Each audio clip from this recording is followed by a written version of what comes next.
What's going on, guys? I'm here today to break down last night's Oakland Raiders Connected Careers Mode off-season live stream. It was a packed house last night for that live stream, my most popular of all time, and so thank you to everybody who came to that, and it was just a great time. I went through the entire off-season and then a little bit more.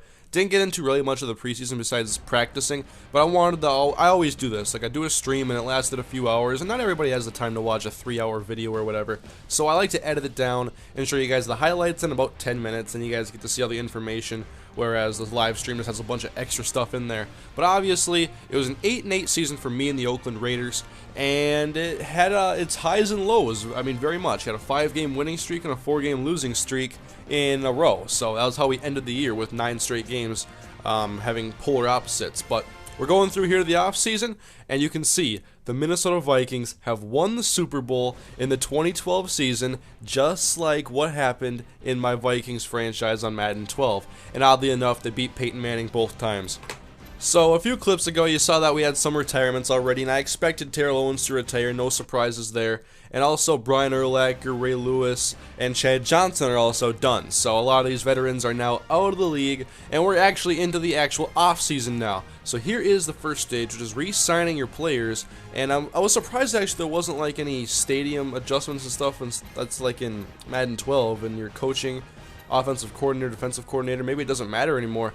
But we're going through re-signing, and we're going to keep Marcel Reese because he's one of my favorite fullbacks in the league. He's very good at blocking, and he can also be an effective pass catcher out of the backfield.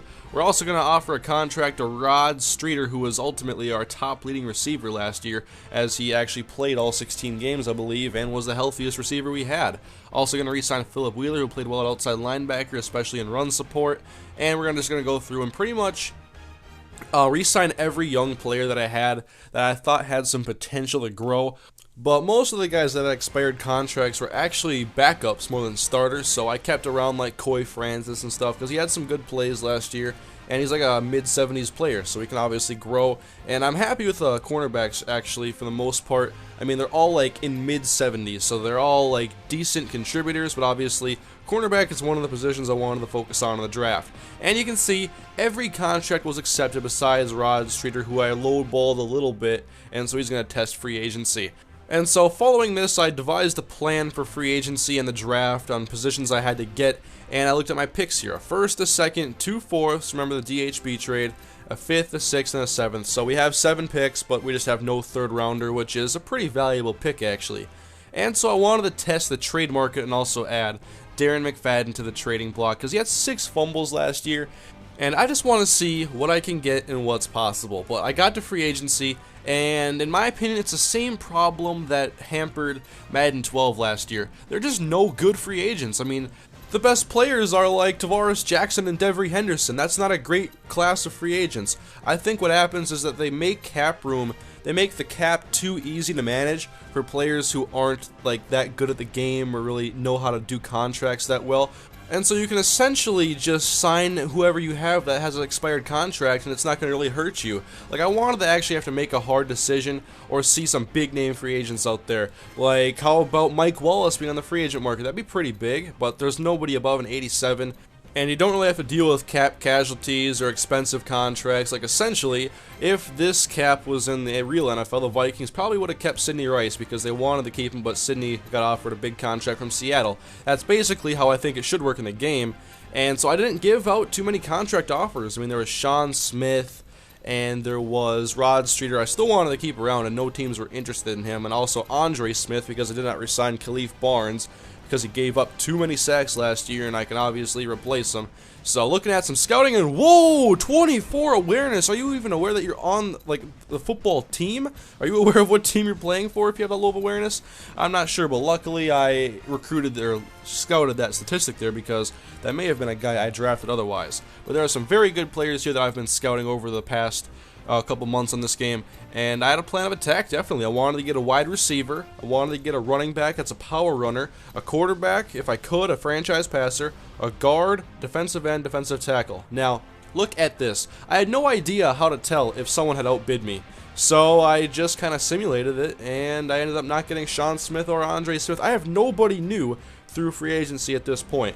And we're now reaching the NFL draft, so we're actually going to get new players now, but free agency, it was a major dud again, like it always was for me in Madden 12. It kind of sucks, but what can you do?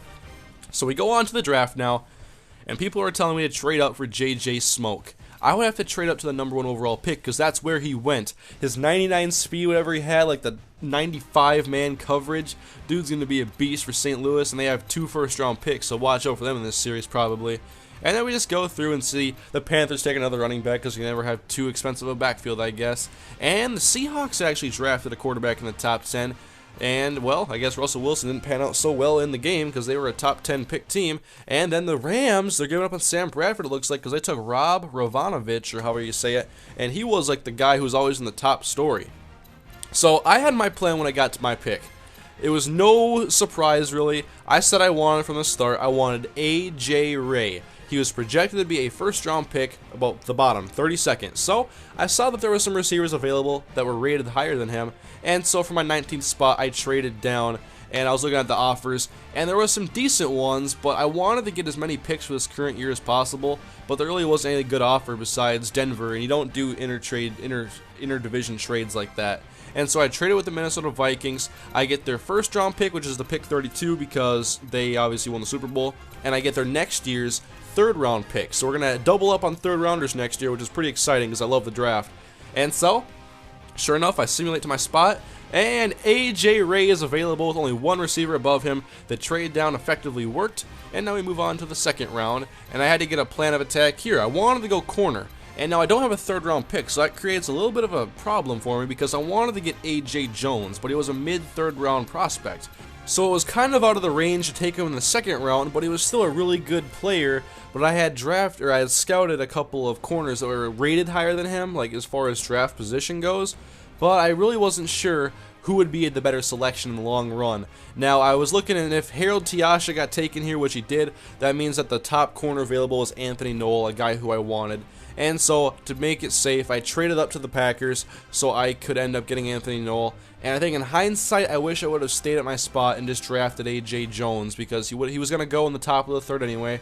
You'll see in just a sec, the Vikings drafted a quarterback in the bottom of the second, actually pretty interesting after winning the Super Bowl. But A.J. Jones went third round, 4th pick overall in that round. So I think I should have gone for A.J. Jones instead of Anthony Noel, but I still have a good cornerback there either way.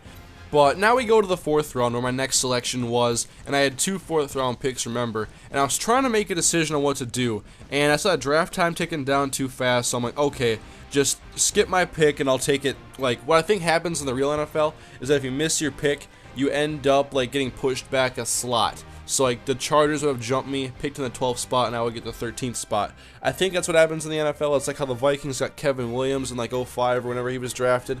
So I thought that would happen in the game, and it didn't.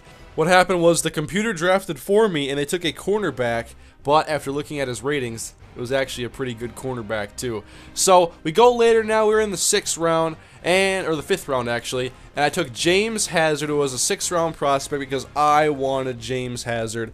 And he was also one of the storyline players. And then my final pick, 6th round, I'm like, okay, we're going to take a quarterback. And I ended up selecting Patrick Papagiannopoulos, and immediately the comment section erupted in my live stream. There was like 700 or 800 people in the live stream at this time. They saw me take Papagiannopoulos, and all of a sudden all these big Papa messages start coming out. I had a couple of Twitter accounts get created for him by random fans, and then everybody wanted to see him in action. And there's a big Papagiannopoulos palooza already, apparently, in my Raiders offseason, just in that live stream alone.